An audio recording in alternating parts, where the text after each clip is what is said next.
Bismillahirrahmanirrahim. Assalamualaikum warahmatullahi wabarakatuh.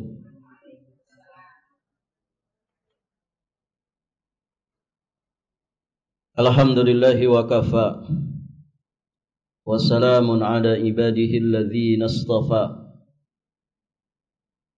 Asyhadu an la ilaha illallah wahdahu rabbi la syarika lah. Wa asyhadu anna Muhammadan abduhu wa rasuluh, amma ba'd. Allahumma inna nas'aluka ilman nafi'an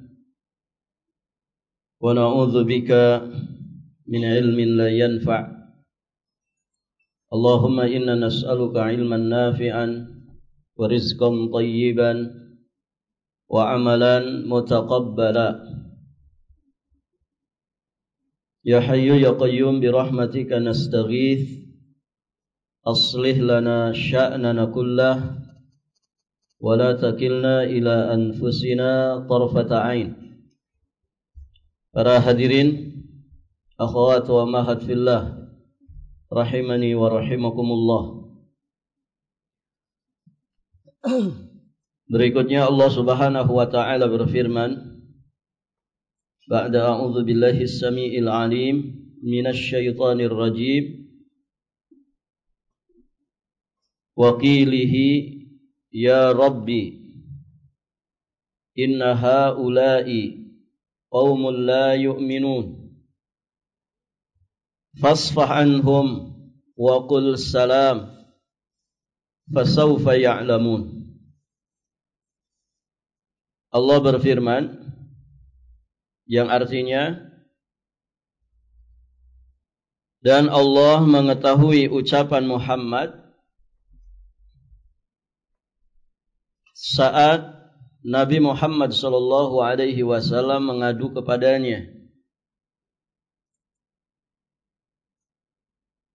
ya Rabbi, wahai Rabbku, sesungguhnya mereka itu adalah kaum yang tidak beriman. Sesungguhnya mereka itu adalah kaum yang tidak beriman. Fasfah anhum, maka Allah berfirman, berpalinglah wahai Muhammad dari mereka. Wa qul salam, dan katakanlah selamat tinggal. Fasawfa ya'lamun, kelak mereka akan mengetahui nasib mereka yang buruk. Ibu-ibu yang dirahmati Allah, ada beberapa pelajaran yang bisa kita ambil dari dua ayat terakhir dari surat Az-Zukhruf ini. Yang pertama, ayat ini merupakan pengaduan Nabi sallallahu alaihi wasallam kepada Allah Azza wa Jalla tentang kaumnya yang mendustakannya dan tidak mau beriman kepadanya. Nabi mengadu kepada Allah, ya Rabbi, inna haula'i qaumul la yu'minun. Wahai Rabbku, sesungguhnya mereka itu adalah kaum yang tidak beriman. Di kesempatan yang lain, Nabi sallallahu alaihi wasallam beliau juga pernah mengadu kepada Allah karena kaumnya yang tidak mau menerima hukum-hukum Al-Quran, tidak mau membenarkan berita-beritanya. Allah Subhanahu wa taala berfirman di surat Al-Furqan ayat ke-30. Wa qala ar-rasulu ya Rabbi inna qaumi ittakhadhu hadzal Qur'ana mahjura. Berkatalah Rasul, wahai Rabbku, sesungguhnya kaumku menjadikan Al-Quran ini suatu yang tidak diacuhkan.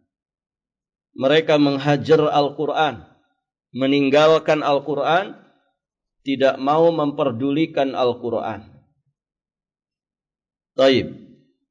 Nah, inilah beberapa pengaduan Nabi sallallahu alaihi wasallam kepada Allah tentang keadaan sebagian dari kaumnya. Dari sini kita juga bisa mengambil pelajaran bahwa cara terbaik mengadukan segala keluh kesah adalah hanya kepada Allah. Dicontohkan di sini oleh Rasulullah sallallahu alaihi wasallam yang mengeluhkan perbuatan kaumnya kepada Allah. Demikian pula para nabi dan rasul yang lainnya. Nabi Nuh alaihi salam pernah mengadukan kaumnya kepada Allah Azza wa Jalla. Dikisahkan di surat Nuh. Demikian pula nabi-nabi yang lain.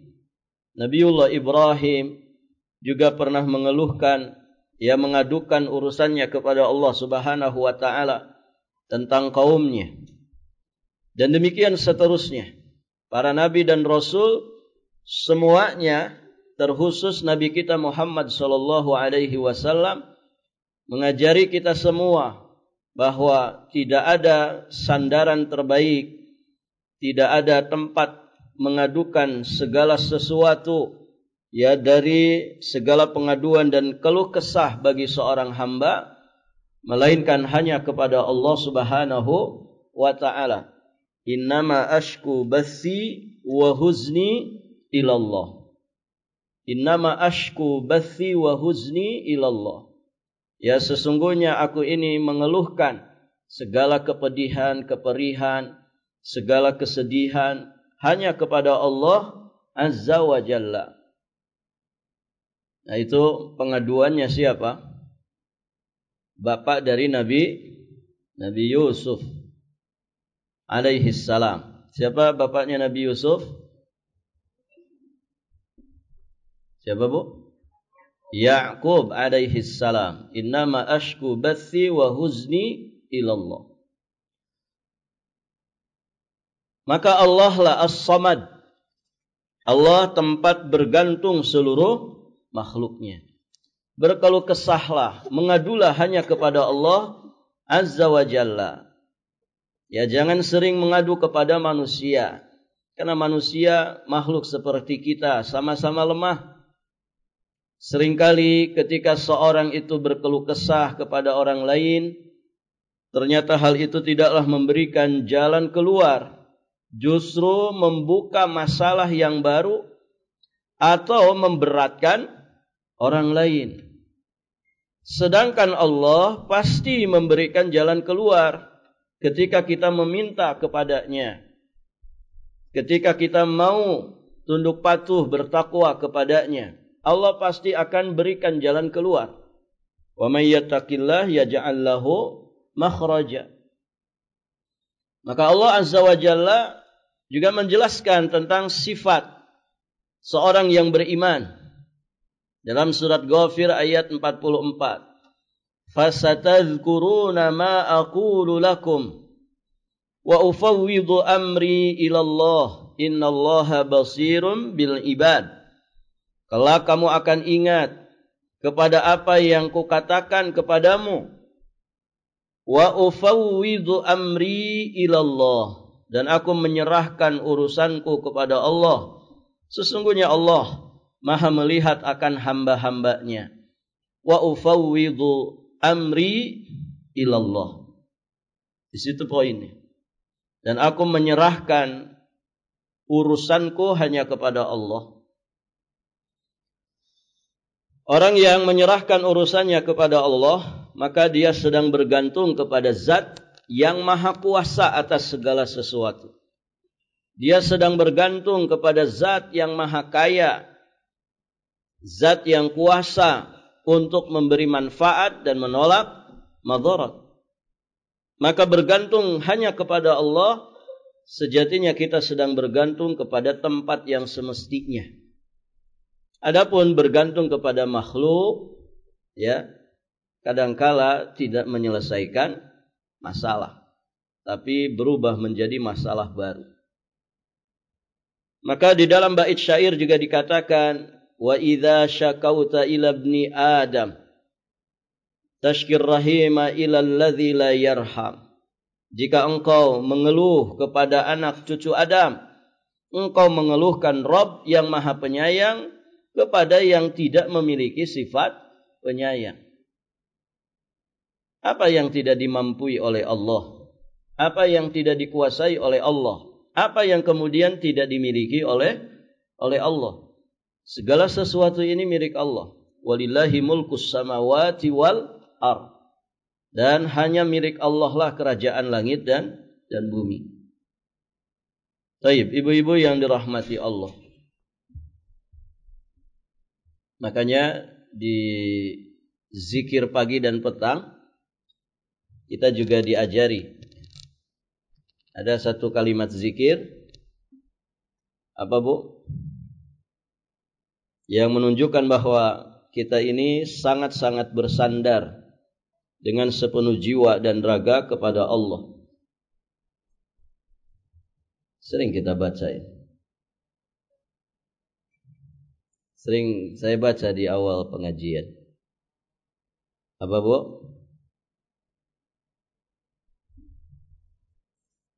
Ya Hayyu Ya Qayyum birahmatika astaghith aslih li sya'ni kullahu wa la takilni ila nafsi tarfata ain. Mana yang terkait pembahasan kita dari kalimat zikir tadi?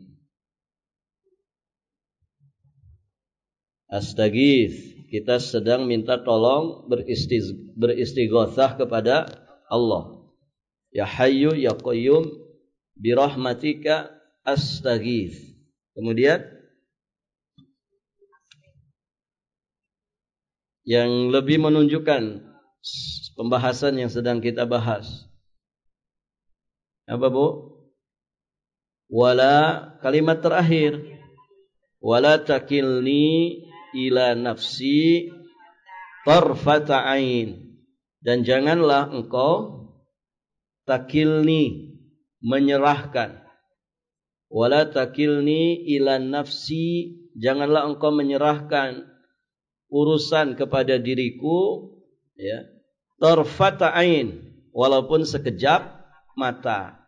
Sekejap mata saja kita itu tidak bisa ngurusi diri kita sendiri, kecuali dengan pertolongan dari Allah Azza wa Jalla. Ibu bisa berkedip karena ibu hebat, atau karena memang Allah memberikan kesehatan kepada kita. Ya, semua itu atas izin dan karunia dari Allah. Sekejap mata saja tidak bisa. Sekejap mata itu berarti hitungan apa? Jam kah atau hitungan hari? Hitungan detik. Coba ibu berkedip. Satu kali kedip berarti sama dengan 1 detik. Kan begitu? Artinya 1 detik saja, kalau Allah pasrahkan urusan itu kepada kita, kita tidak akan mampu. Bagaimana lagi kalau 1 menit? Bagaimana lagi kalau 1 jam? Bagaimana lagi kalau 1 hari, 1 pekan, 1 bulan, 1 tahun, atau bahkan sepanjang hayat? Tidak ada yang mampu.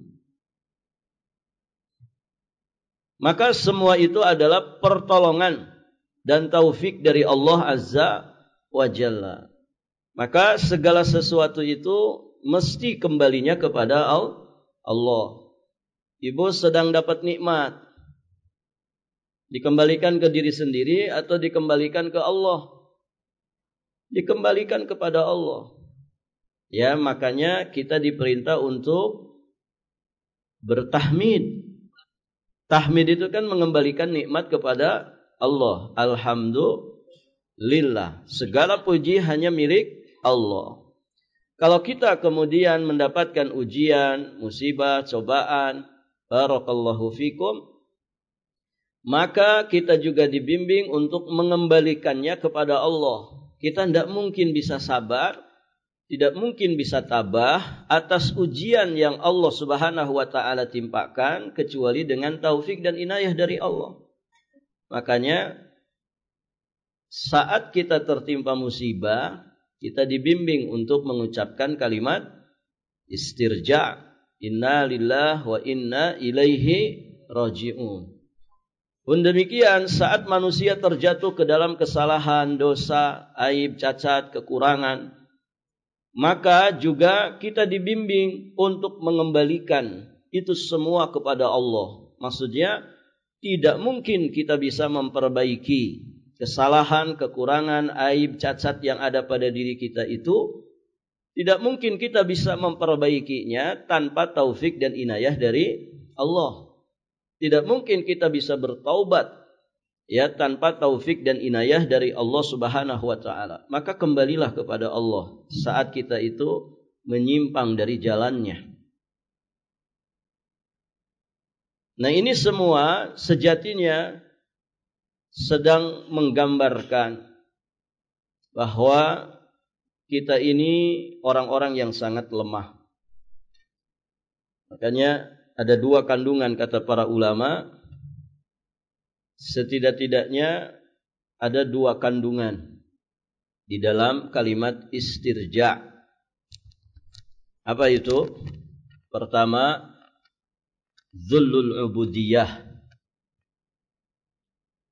Betapa hinanya predikat kehambaan itu.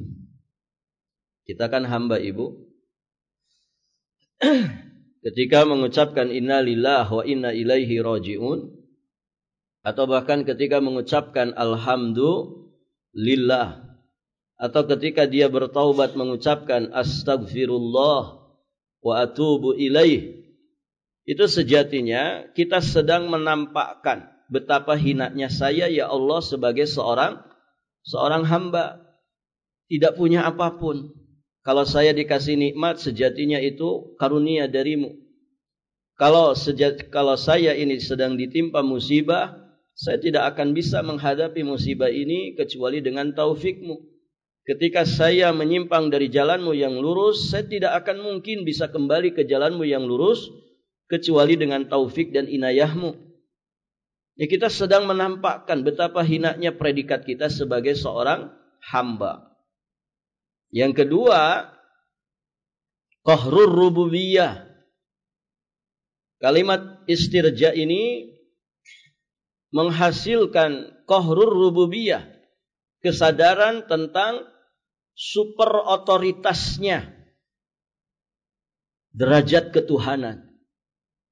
Bahwa hanya Allah yang kuasa atas segala sesuatu. Kita hina dan Allah yang maha kuasa. Ya, sehingga ibu-ibu yang dirahmati Allah, ketika dua kesadaran ini ada pada diri kita, itulah yang menjadikan kita itu selalu kembali kepada Allah Azza wa Jalla dalam segala keadaan. Dalam segala keadaan. Baik sedang senang, baik sedang susah, ataupun sedang berbuat salah. Taib, ibu-ibu yang dirahmati Allah. Makanya dalam keseharian kita itu, kita selalu dibimbing dengan zikir dan doa.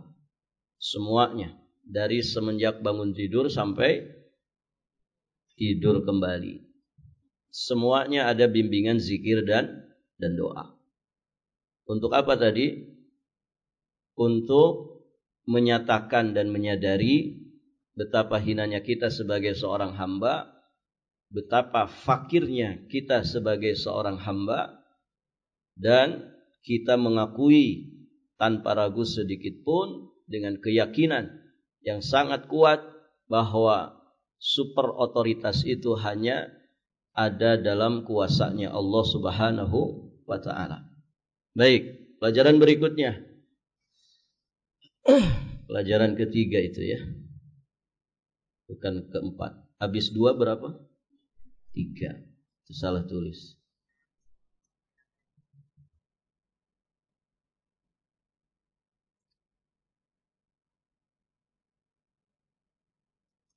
Pelajaran ketiga ini sebetulnya sudah tadi kita jelaskan sedikit.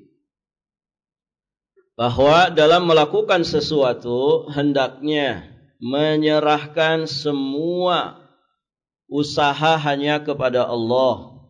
Karena perhitungan dan pengaturan manusia itu tidak seperti perhitungan dan pengaturan Allah.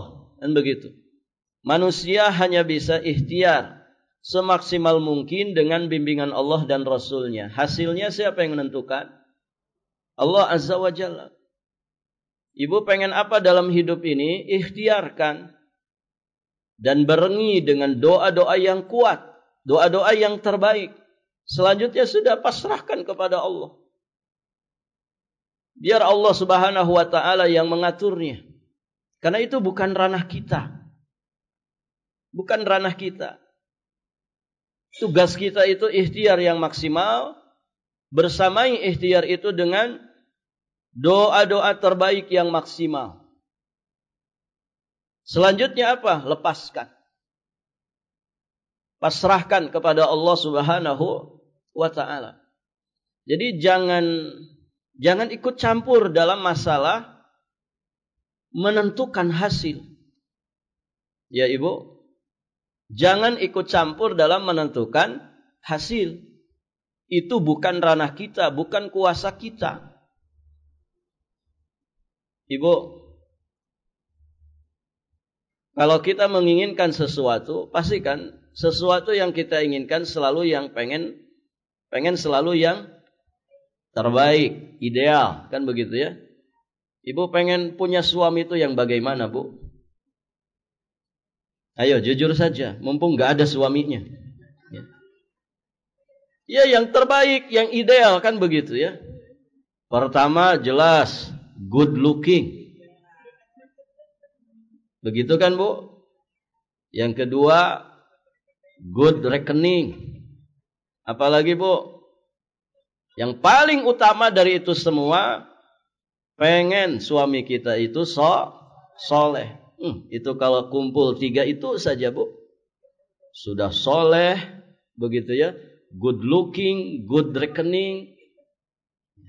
Masya Allah, hari-hari bersama ibu aja gitu ya. Dia tidak kemana-mana, tapi rekeningnya ada di mana-mana, gitu ya. Kan begitu Ibu ya? Ya tidak ini? Yang ideal, yang terbaik. Apa kenyataannya seperti itu? Kenyataannya seperti itu? Mungkin ada yang seperti itu. Mungkin, gitu ya. Tapi kayaknya bukan suami ibu itu. Ya, ibu-ibu yang dirahmati Allah. Sama suami juga begitu. Kalau ditanya, Anda pengen punya istri itu yang bagaimana? Pasti yang terbaik, yang paling ideal. Begitu ya. Barakallahu fiikum. Sama orang tua juga begitu. Kalau ditanya, pengen anak yang model bagaimana? Semua pasti keinginannya yang paling terbaik, paling ideal. Anak-anak yang tumbuh, berkembang, dewasa dalam ketaatan, dalam kebaikan. Nurut sama orang tuanya. Apa yang diperintahkan oleh orang tua. Apa yang dibimbingkan oleh orang tua. Dia sami'na wa ata'na. Selama bukan perkara-perkara yang berseberangan dengan syariat. Kan begitu. Pengen punya anak itu yang gampang nurut. Kata orang tua begini, dia langsung ikuti. Nah, jangan begitu. Siap. Ya. Dia selalu sami'na wa ata'na. Kan idealnya seperti itu. Keinginannya seperti itu. Apa kemudian iya seperti itu? Mungkin sebagiannya iya. Tapi bisa jadi kebanyakannya tidak sesuai harapan. Barakallahu fikum. Sama mungkin anak-anak juga demikian. Dia pengen punya orang tua itu yang ideal. Kalau bisa orang tua yang tanpa cacat, tanpa aib. Tidak pernah kepergoki melakukan kekurangan, melakukan kesalahan. Pengennya begitu, tapi kan tidak bisa. Kita ini bermuamalah dengan sesama manusia, bukan bermuamalah dengan malaikat. Ya Ibu, makanya apa? Ya sing sabar. Kalau kemudian ada tingkah laku perbuatan orang tua kita yang tidak sesuai harapan anak, sing sabar. Sebagaimana orang tua kita juga dulu sabar menghadapi kita, nakalnya kita, gitu ya. Sekarang saja kan mungkin orang tahunya kita itu ya ahli ilmu, ya, ahli masjid, ya, tukang ngaji kata orang. Ya. Kalau bicara anak antum, begitu ya, ukhti akhi, gitu ya, syukron afwan, gitu kan, masya Allah. Ya. Salamnya fase, assalamualaikum, gitu ya. Orang tahunya itu, gitu. Tapi kan tidak tahu mereka prosesnya bagaimana. Ya. Bagaimana dulu ketika SMP, SMA suka manjat pohon jambu, gitu. Padahal perempuan, gitu ya. Lagi bulan Ramadan malah ngerujak bersama teman-teman di pojokan sekolah. Tidak puasa Ramadan.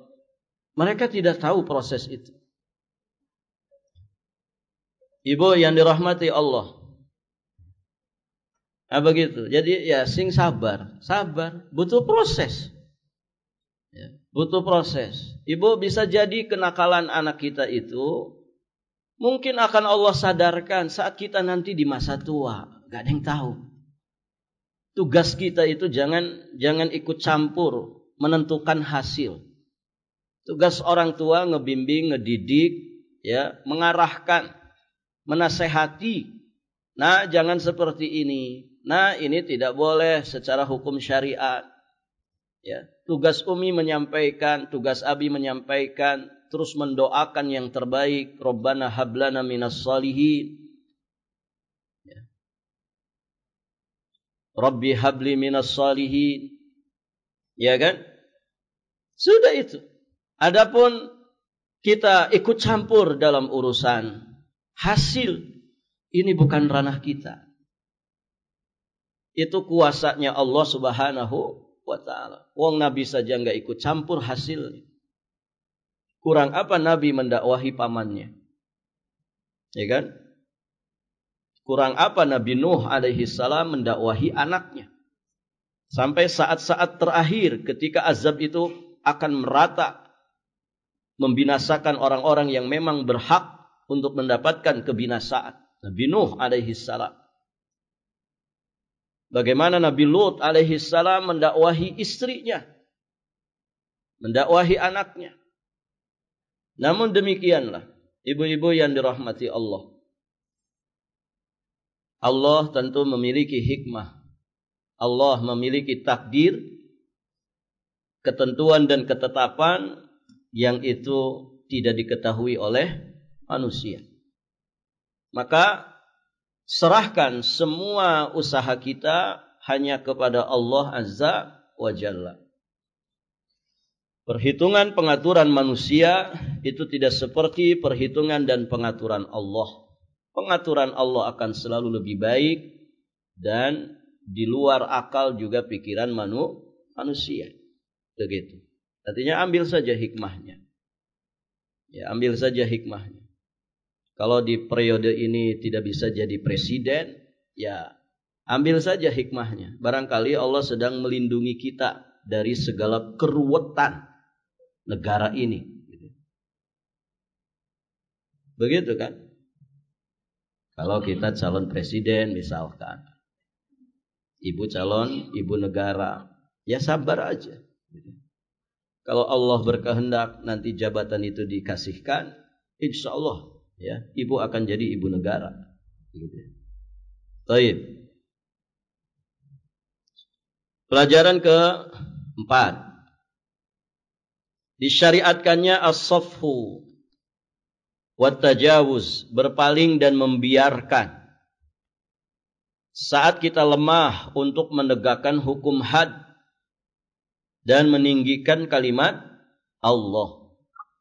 Innalladzina kafaru sawa'un 'alaihim a'anzartahum am lam tunzirhum la yu'minun. Jadi tugas kita memberikan peringatan.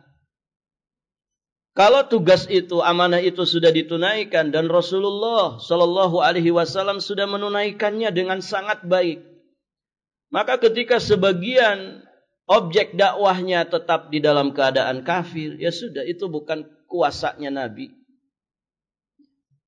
orang-orang kafir itu ya, sawaun alaihim, ya, sama saja apakah engkau memberikan peringatan kepada mereka ataukah tidak memberi peringatan kepada mereka, la yu'minun. Artinya mereka memang orang-orang yang ditetapkan dengan kekufurannya sampai mereka mati, wal iyadzubillah. Nanti ada saatnya kemudian Allah berikan kemenangan, ya, maka ada peristiwa Futuh Mekah. Maka berpaling ya, Nabi Shallallahu Alaihi Wasallam kurang apa 13 tahun mendakwahi. Ada apa, Bu? Ada apa? Pintu. Ada angin. Baik, ditertibkan anak-anaknya. Ditertibkan. Karena di sini banyak kaum apa, Bu? Kaum yang sudah meninggalkan dunia hitam, gitu ya. Ya kan, Bu? Ya, rambutnya putih-putih semua. Sudah pada sepuh, gitu ya. Gampang kagetan. Ibu-ibu yang punya anak sok ditertibkan. Kasihan. Kalau nanti ada yang jantungan gimana? Baik, kita lanjut. Nah, sampai di mana, Bu? Sampai di mana tadi?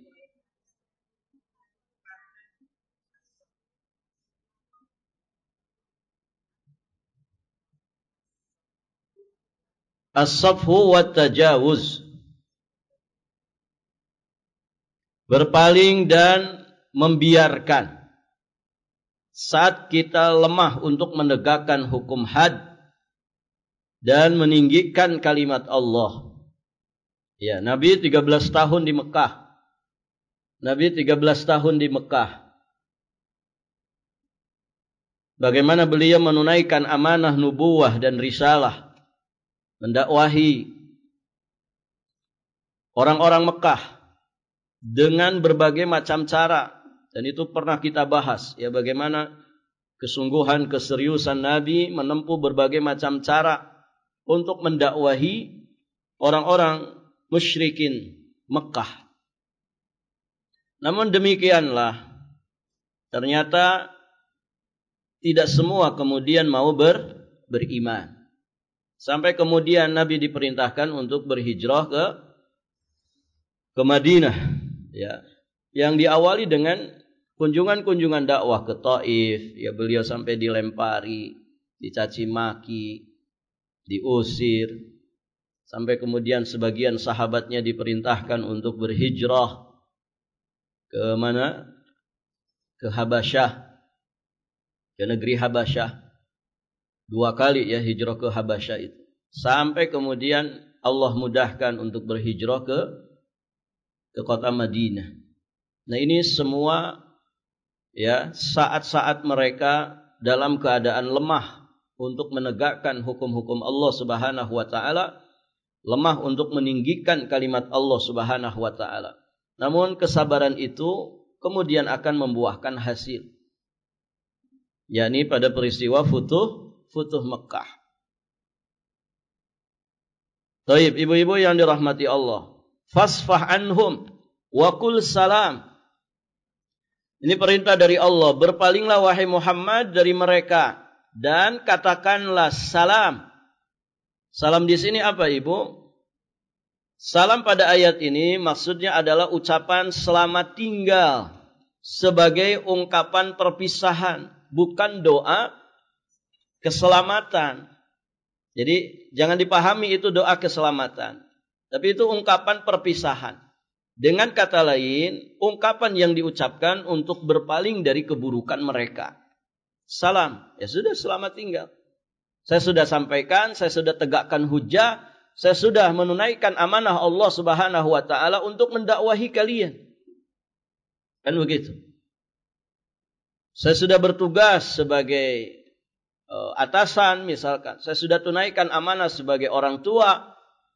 Saya sudah melaksanakan tugas sebagai pemimpin. Taufik dan hidayah itu hanya milik Allah dan Allah yang berkuasa untuk itu. Maka masing-masing akan menerima akibatnya.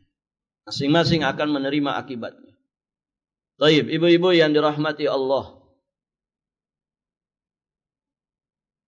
Maka di faidah terakhir, fasawfa ya'lamun. Kelak mereka itu akan mengetahui nasib mereka yang buruk. Kesudahan yang buruk itu hanya bagi orang-orang kafir dan zalim. Allah sebutkan di antaranya di surat Al-Qasas ayat 40. Fanzur kaifa kana aqibatudz zalimin. Maka perhatikanlah bagaimana kesudahan orang-orang zalim. Orang kafir itu orang zalim. Orang musyrik juga orang zalim. Orang yang durhaka juga sejatinya orang yang zalim. Orang musyrik, orang kafir, mereka zalim terhadap hak Allah Subhanahu wa taala, mempersembahkan ibadah kepada selain Allah. Orang-orang yang berbuat dosa, maksiat dan durhaka, maka sejatinya mereka juga berbuat zalim. Bisa zalim kepada dirinya sendiri ketika dosa itu tidak terkait dengan hak sesama manusia. Bisa juga zalim terhadap orang lain ketika dosanya, maksiatnya terkait dengan hukuk Bani Adam, hak-haknya manusia. Maka fanzur kana kaifa kana aqibatudz zalimin. Maka perhatikanlah bagaimana kesudahan orang-orang zalim itu. Tentu kesudahan bagi orang-orang zalim adalah kesudahan yang buruk. Nas'alullah al-'afwa wal 'afiyah fid dunya wal akhirah. Ibu-ibu yang dirahmati Allah, alhamdulillah, pembahasan terakhir dari surat Az-Zuhruf sudah selesai. Semoga surat ini yang kita pelajari entah berapa minggu, hitungannya minggu ya. Ya sebetulnya kalau digabungkan tidak sampai. Karena satu pertemuan hanya satu jam saja. Kalau digabungkan semuanya, ya tidak sampai 24 jam seperti ini. Baik, ibu-ibu yang dirahmati Allah, semoga surat yang sudah kita pelajari ini menjadi hujjah yang akan membela kita di hadapan Allah Subhanahu wa taala, menjadikan kita golongan manusia yang terbaik yang disebutkan oleh Nabi, inna afdalakum man ta'allamal Qur'an wa 'allamah. Sesungguhnya seutama-utama kalian adalah yang belajar Al-Quran dan mengajarkan Al-Quran. Amin. Allahumma ya Rabbal Alamin. Dengan demikian selesailah pembahasan tafsir surat Az-Zuhruf. Berikutnya insyaallah kita akan pelajari surat sebelum ini. Surat apa, Bu?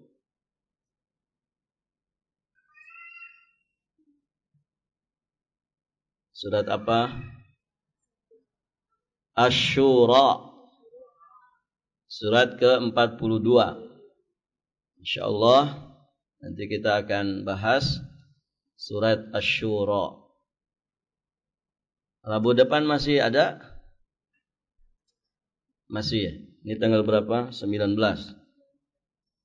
Berarti Rabu depan sekitar 26 ya. Baik. Insyaallah surat Asy-Syura nanti kita akan bahas di pertemuan yang akan datang biidznillah taala wa taufiqihi wa inayatihi. Barakallahu fikum.